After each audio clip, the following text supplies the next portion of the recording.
මේක බලන්න මේක නියම පිස්සුවක්. එකම පද්ධතියකින් ඔබට ඕනෑම ශාකයක් ක්ලෝන කළ හැකියි.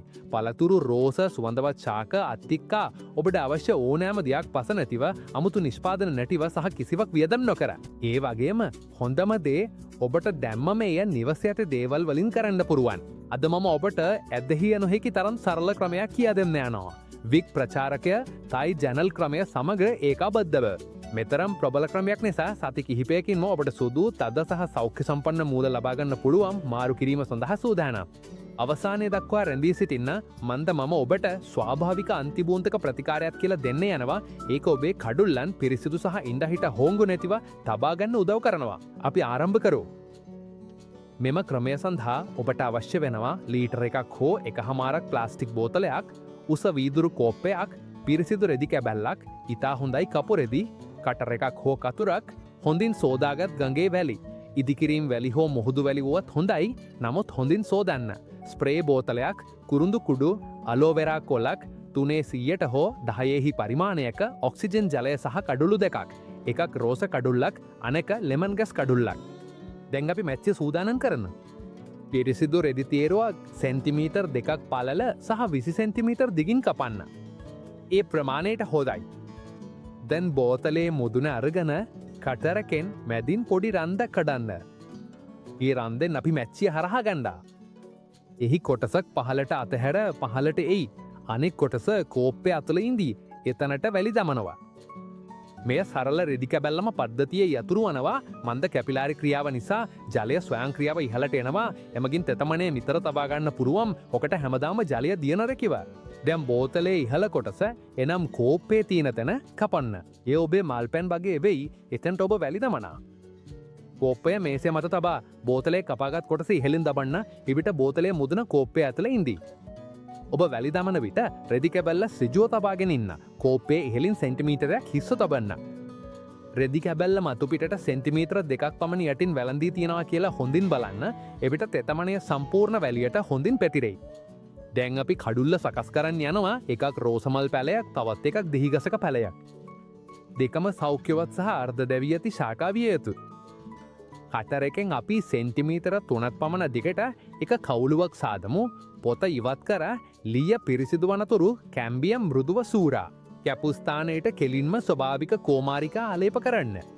කෝමාරික තෙතමනය සපයයි විෂබීජහරණය කරයි සහ මුල් සෑදීම උත්තේජනය කරයි. පසුව එම ස්ථානයටම කුරුඳු කුඩු විසින්න.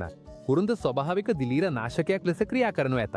කපපු කොටස් වැලි තුළ තබා කැපූ ස්ථානය පසෙක දමා තෙතමනයට හොදින් සම්බන්ධ වී ඇති බව සහතික කරන්න. දැන් අපි ජලය සූදානම් කරන්න යන්නෙමු. ලීටර එකක් ජලයට අපි 30 වොලියෝමයක් 30 වොලියෝමයක් සහිත 30 වොලියෝමයක් සහිත ඔක්සිජන් ජලය පේහැඳි එකක් එකතු කර හොඳින් මිශ්‍ර කරමු. මේ සූදානමෙන් අපි කුසිය පිලවන්නේ මැච්චිය හොඳින් ජලයට මුළුමනින්ම වැටෙන තරම් පමණටයි. මන්ද මැච්චිය ජලයට ස්පර්ශ නොහුනොත් තෙතමනය කේශික ක්‍රියාවෙන් ඉහළට යන හැක. මෙම මිශ්‍රණය සමග කුසිය පිරුණු පසු සහ මැච්චිය ඇතුලේ සිටින විට අපි වැලි මතු පිටින් ඉතා මෘදු ලෙස ජලය දමන්නෙමු. පළමු වතාවට වැලි තෙතමනය කිරීම සඳහා පමණි. ඊට පසුව ස්වයංක්‍රියව තෙතමනය ස්ථීරව තබාගන්න මැච්චියයි. දැන් අපි කුඩා උද්භිදශාලාව සූදානම් කරන්න යන්දෝ. බෝතලේ ඉතිරි කොටසගෙන එහි පැත්තක් දිගේ සිරස් කපීමක් කරමු. මෙම කපීම නිසා එය පහසුවෙන් විවෘත හා වසාගත හැකි වන අතර කුසිය සහ වීදුරු කුසිය මත පරිපූර්ණ ලෙස ගැලපේ. එය සූදානම් වූ විට අපි මේ ආවරණය ඉහලින් තබා මුළු මනින්ම උද්භිදශාලාවක් නිර්මාණය කරමු. එය මුළු මූලස්ථාපන ක්‍රියාවලිය පුරාම ඉහළ තෙතමනිය තබා ගනී. දැන් ඔවු අවසන් ස්පර්ශයයි.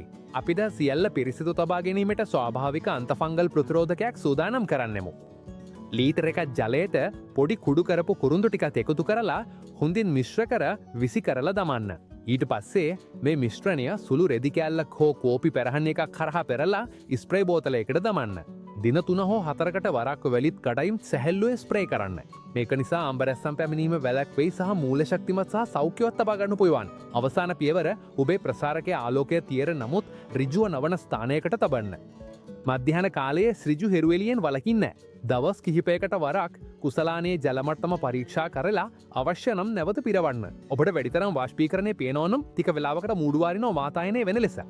දැන් එන්නේ හැමෝටම වැඩිම උනන්දු ඇති කොටස ඊත් එකට වැඩිම ඉවසීමත් ඕන වෙන කොටසයි.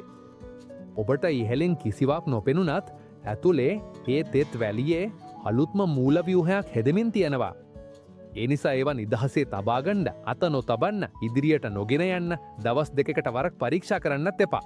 මෙම ක්‍රමිය ස්වයංක්‍රියව ක්‍රියා කරන එකක් මේකයි මට ඔයාගේ අවධානය යොමු කරන්න ඕන තැන මන්දදෙන් විශ්මිතය එනවා.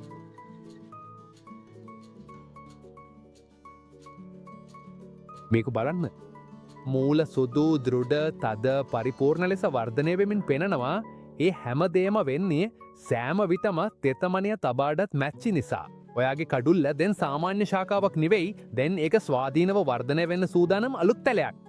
මෙතනින් තමයි තයිලන්ත ජනේල ක්‍රමේ ඇත්ත වාසිය තියෙන්නේ.